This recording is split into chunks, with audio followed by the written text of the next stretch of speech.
২ বছর আগে আগুনে পুড়ে ছাই হয়ে যায় নারায়ণগঞ্জের রূপগঞ্জের গাজী টায়ার্স কারখানা। সেই আগুনের পর থেকে নিখোঁজ ১৮২ জন। ২ বছর পেরিয়ে গেলেও তাদের ভাগ্যে কি ঘটেছে তার চূড়ান্ত উত্তর নেই স্বজনদের কাছে। কেউ অপেক্ষায় স্বামীর, কেউ সন্তানের, কেউ ভাইয়ের।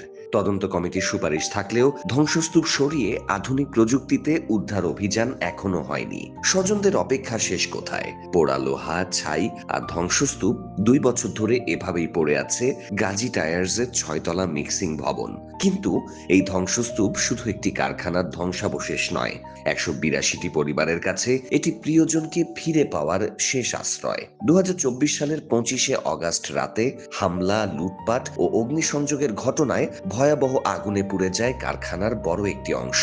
আগুন নিয়ন্ত্রণে ফায়ার সার্ভিসের ১২টি ইউনিটকে কাজ করতে হয় প্রায় ৩২ ঘন্টা। এরপর থেকেই স্বজনদের হাতে হাতে প্রিয়জনের ছবি আর হাহাকার। কারো অপেক্ষা স্বামীর, কারো সন্তানের। প্রশাসনের তথ্য ভান্ডারে উঠে আসে ১৮২ নিখোঁজের নাম। কিন্তু স্বজনদের প্রশ্ন, এই ১৮২ জনের সবাই কি ঘটনার সময় ভবনের ভেতরে ছিলেন? কেউ আগুনে মারা গেলে তার দেহাবশেষ কোথায়? আর যদি কেউ বেঁচে থাকেন, তাহলে তাদের সন্ধান মিলছে না কেন? কাহিনা এলাকার ফয়সাল ছিলেন পরিবারের একমাত্র কর্মক্ষম ব্যক্তি।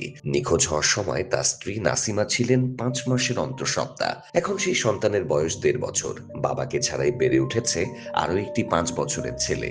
মিজান নিখোঁজ হওয়ার সময় তার ছেলের বয়স ছিল মাত্র ৪ মাস। এখন সে হাঁটতে শিখেছে, বাবাকে ডাকতেও শিখেছে, কিন্তু বাবা কোথায় সেই উত্তর নেই পরিবারের কাছে।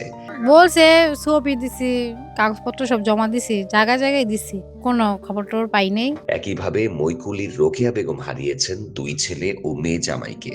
কাজীপাড়ার তানিয়ার কাঁধেও নিখোঁজ স্বামীর পর পুরো সংসারের বোঝা। জীবিকার তাগিদে এখন তিনি জামদানি শ্রমিক। শুধু প্রিয়জন হারানোর বেদনা নয়, আইনি ও আর্থিক জটিলতাও তাড়া করছে এসব পরিবারকে। মৃত্যু নিশ্চিত না হওয়ায় অনেকেই সম্পত্তি সংক্রান্ত কাজও শেষ করতে পারছেন না। মিলছে না প্রয়োজনীয় মৃত্যু সনদ। থমকে আছে উত্তরাধিকার ও বিভিন্ন সরকারি সুবিধা পাওয়ার প্রক্রিয়াও। একজন বলেন, ২-৩ দিন ধরে দৌড়াদৌড়ি করছি, ডেথ সার্টিফিকেট না পাওয়ায় জমিও বিক্রি করতে পারছি না। আমাদের জায়গা বায়না দেওয়া আছে, মিজানের কাগজ ছাড়া আমরা জায়গা বিক্রি করতে পারি না। তো আমরা দুই বোন তো কোনো অপরাধ করি নাই, বা ওর ছেলেও কোনো অপরাধ করে নাই, ও শিশু বাচ্চা। ওরে ৪.৫ মাসের রেখে আমার ভাই নিখোঁজ। ঘটনার পর জেলা প্রশাসনের গঠিত ৮ সদস্যের তদন্ত কমিটি ৩২ পৃষ্ঠার প্রতিবেদন দেয়। সেখানে ঘটনাটিকে অগ্নিসংযোগ হিসেবে উল্লেখ করে পোড়া ভবন অপসারণ এবং আধুনিক প্রযুক্তিতে উদ্ধার অভিযান পরিচালনার সুপারিশ করা হয়। কিন্তু ২ বছরেও বাস্তবায়ন হয়নি সেই সুপারিশ। বিভিন্ন সময় ধ্বংসস্তূপ থেকে মানুষের হাড় ও কঙ্কালের অংশ পাওয়ার দাবিও সামনে এসেছে। তবে সেগুলো কার, তা নিয়ে এখনো নেই চূড়ান্ত তথ্য। কারা আগুন দিয়েছিল, কিভাবে আগুন ছড়ালো, আগুনের সময় ভবনের ভেতরে থাকা ব্যক্তিদের কি পরিণতি হলো, এসব প্রশ্নেরও পুরোপুরি কোনো নিষ্পত্তি হয়নি। এ বিষয়ে নারায়ণগঞ্জ জেলা সহকারী পুলিশ সুপার মেহেদী ইসলাম বলেছেন, ১৮২ জনের পরিচয় নিশ্চিত হওয়ার পর সিআইডির মাধ্যমে ডিএনএ সংগ্রহ করে ফরেনসিক তৈরি করা হচ্ছে। কাজ প্রায় শেষ পর্যায়ে। কয়েকদিনের মধ্যে পূর্ণাঙ্গ প্রতিবেদন সংশ্লিষ্ট ঊর্ধ্বতন কর্মকর্তাদের কাছে দেয়া হবে।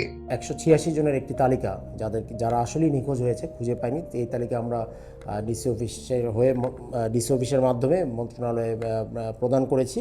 আর এই সংক্রান্ত ২টি মামলাও ছিল আমাদের থানায়। তো এই মামলাগুলো আপনারা জানেন যে আসলে ওই সময় যে অবস্থা ছিল, তো একটু তদন্ত করতে সময় লাগছে আমাদের। তো আমরাও মোটামুটি মামলাগুলো শেষের দিকে নিয়ে এসেছি। খুব দ্রুত আশা করছি আমরা রিপোর্টটা বিজ্ঞ আদালতে দাখিল করতে পারবো। ২ বছর ধরে অপেক্ষা, কেউ দরজায় কড়া নাড়বে, ফিরে আসবে প্রিয় মানুষটি।